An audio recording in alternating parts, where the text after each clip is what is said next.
Salam jumpa sobat teman-teman ikonik yang saya banggakan dan saya hormati. Pada kesempatan ini izinkan saya mempresentasikan tentang hasil riset, yaitu tentang melihat wayang, terutama tokoh Gathotkaca di dalam pedalangan gaya Yogyakarta, melihat aspek tentang bagaimana kemunculan atau kelahiran wondo atau karakteristik yang dimiliki oleh tokoh wayang Gathotkaca tersebut. Izinkan saya melakukan presentasi sebagai berikut.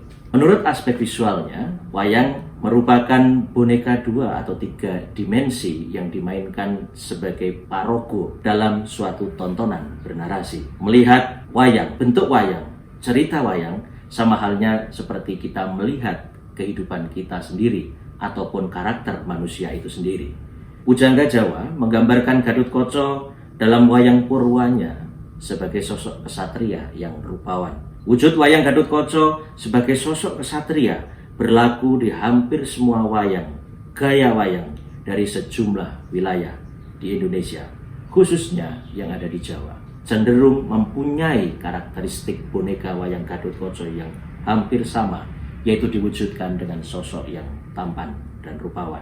Secara artefaknya ataupun boneka wayangnya, Gathotkaca itu dibuat dengan tokoh 3-6 bentuk boneka wayang.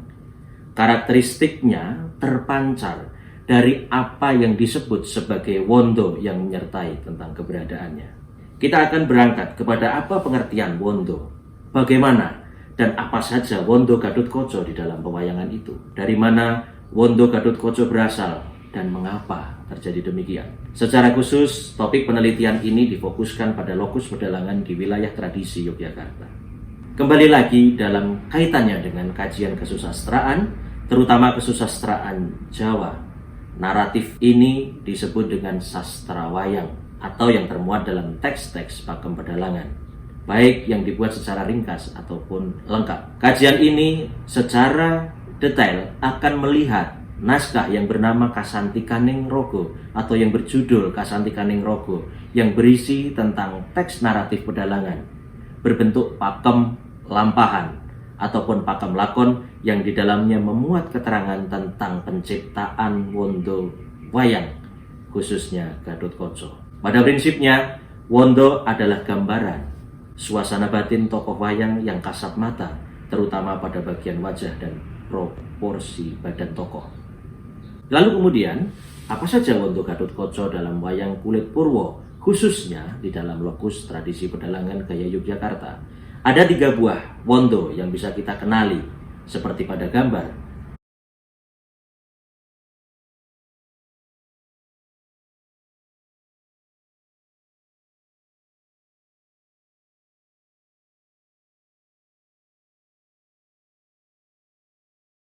Dari mana asal wondo-wondo itu ada?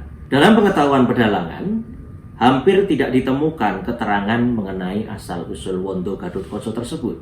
Banyak hal dalam tradisi lisan, selama lebih kurang 3 dasawarsa terakhir, peneliti mencoba untuk meneliti dan menanyakan tentang asal-usul wondo ini, dan hampir semua dalang mengatakan tidak tahu bagaimana asal mulanya, mengapa nama Guntur, nama Kilat, dan nama Tadit ini muncul sebagai wondo Gathotkaca.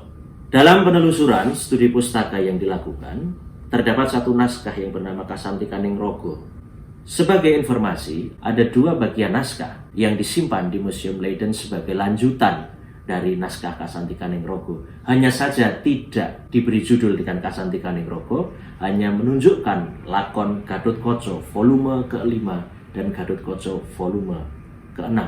Lakon ini atau naskah ini memuat tentang lampahan cerita Gathotkaca mulai dari kelahiran, peristiwa yang menyertai sejak remaja hingga dewasa, kematiannya, dan sejumlah lakon penyerta lain yang dipandang sebagai lakon carangan atau lakon sempalan.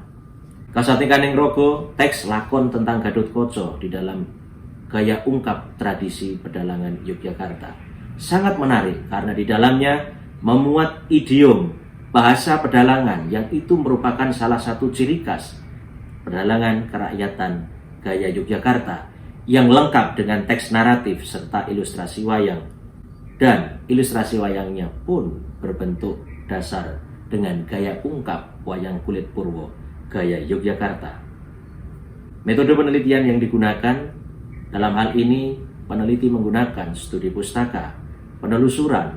Di samping itu, pendekatan ikonografi, menghubungkan antara teks dan gambar dengan mempertimbangkan aspek-aspek intertekstualitas dan juga aspek mitologi.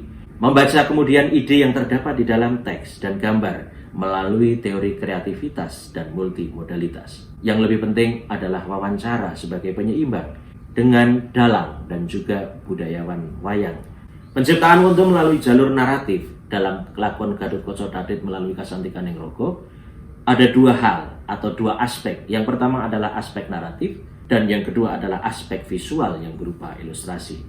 Ilustrasi menjadi satu hal yang penting ditinjau dari sisi ikonografisnya, sedangkan naratif menjadi optimal sebagai kelengkapan lakon, sebagai asal muasal terjadinya wondo-wondo wayang, khususnya wondo wayang Gatotkaca.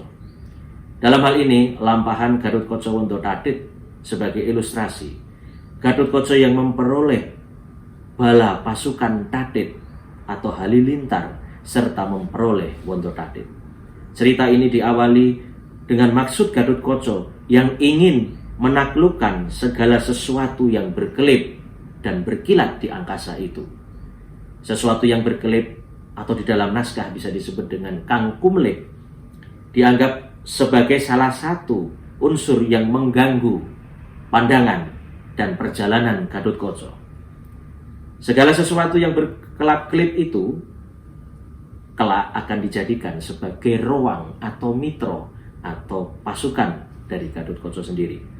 Di antaranya adalah Tadhit, Kilat, Guntur, atau Gluduk.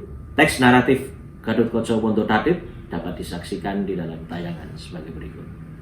Algon lakune lekas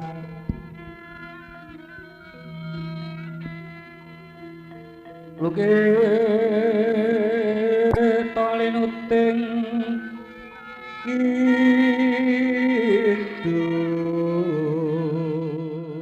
Dalam kaitan ini kita bisa melihat bahwa ada hubungan mitologi yang kaitan eratnya dengan satu hal yang bisa kita pakai dalam pendekatan intertekstual.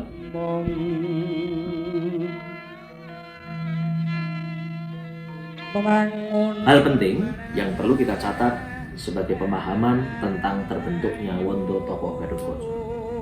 Apa saja itu? Karakteristik Wondo Kilat dan Tadhit dalam kajian ringkas ini menegaskan karakter Gatotkaca sebagai figur yang keras hati dalam keinginan. Suasana hati yang demikian itu diterapkan dalam fungsinya yang pas ketika masuk di dalam medan pertempuran.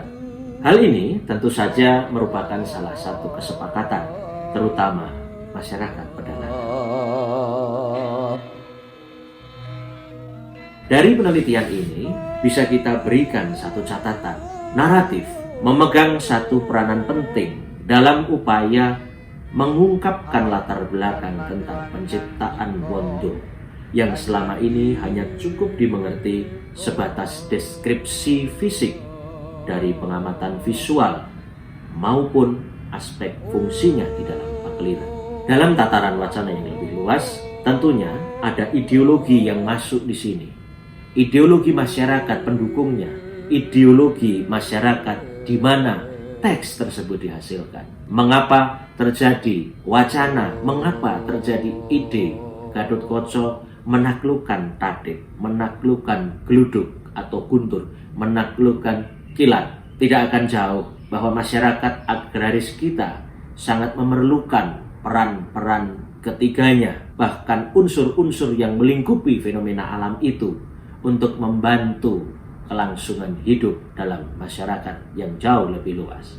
Demikian apa yang bisa saya sampaikan pada presentasi singkat kesempatan kali ini. Semoga bermanfaat untuk kita semua. Sekian dan salam budaya.